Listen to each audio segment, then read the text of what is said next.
Assalamualaikum warahmatullahi wabarakatuh. Perkenalkan, saya R. Anissa Indriana Safira dengan NIM 200321100004. Di sini saya akan memaparkan terkait apa itu negosiasi, lobby, dan juga diplomasi serta perbedaan di antara ketiganya.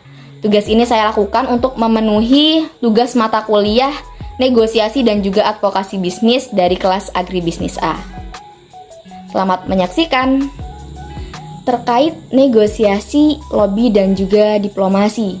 Negosiasi dalam bahasa Inggris atau bahasa asing disebut dengan istilah negotiation, atau yang dalam bahasa Indonesia diartikan sebagai perundingan, yang bermakna pembicaraan sungguh-sungguh serta mendalam tentang suatu hal. Kata merundingkan di sini berarti membicarakan sesuatu untuk memperoleh persetujuan atau kesepakatan atau juga permufakatan. Dalam kamus Black yang digunakan secara luas di dunia, memberikan definisi negosiasi sebagai berikut. Negotiation is process of submission and consideration of offers until acceptable offer is made and accepted. The deliberation, discussion, or conference upon the terms of a proposed agreement, the act of settling or arranging the terms and condition of bargain, sale, or other business transactions. Jadi negosiasi itu sendiri adalah suatu proses untuk menyerahkan dan mempertimbangkan suatu penawaran-penawaran sampai penawaran tersebut diterima. Negosiasi ini merupakan sarana komunikasi dua arah yang bertujuan untuk mencapai kesepakatan sebagai akibat adanya perbedaan pandangan terhadap suatu masalah yang dilatar belakangi oleh kepentingan yang sama atau juga dapat dilatar belakangi oleh kepentingan yang berbeda di antara para pihak yang terlibat. Negosiasi harus mengarah pada kompromi. Dan negosiasi di sini juga berarti menyelesaikan perselisihan dan diakhiri dengan adanya kesepakatan antara kedua belah pihak. Di sisi lain, selain negosiasi itu tadi, terdapat yang namanya lobby. Ejet pada tahun 2002 menjelaskan bahwa lobby sebagai tindakan yang secara terbuka mewakili individu, organisasi, atau ide dengan tujuan membujuk audiens yang ditargetkan untuk memandang positif atau menerima sudut pandang individu, organisasi, atau ide dari pihak-pihak tersebut. Jadi lobby adalah suatu pendekatan yang digunakan oleh satu pihak dengan kepentingan tertentu untuk mencari dukungan dari pihak-pihak lain yang diyakini memiliki pengaruh atau otoritas dalam upaya mencapai suatu tujuan.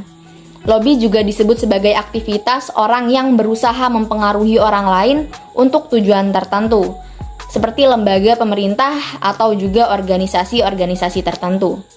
Lobby itu sendiri bertujuan untuk memberikan dampak yang nyata dan perlu bagi keberhasilan atau implementasi rencana tersebut. Di sisi lain, fungsi lobby adalah untuk melindungi kepentingan bisnis, melindungi kepentingan lembaga dengan membuka atau menyelenggarakan komunikasi dengan pengambil keputusan. Dan yang terakhir yaitu ada yang namanya diplomasi. Jadi diplomasi adalah suatu metode komunikasi antar pihak yang berbeda, termasuk negosiasi antara perwakilan yang diakui. Dalam arti luas, diplomasi dan politik luar negeri adalah hal yang sama.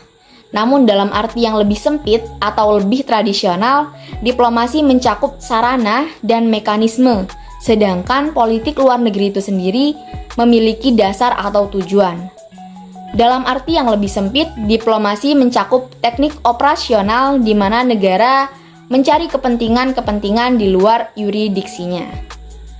Dan perbedaan-perbedaan di antara ketiga hal tersebut, negosiasi, lobby, dan diplomasi, yaitu negosiasi adalah lebih kepada komunikasi timbal balik yang dirancang untuk mencapai tujuan bersama.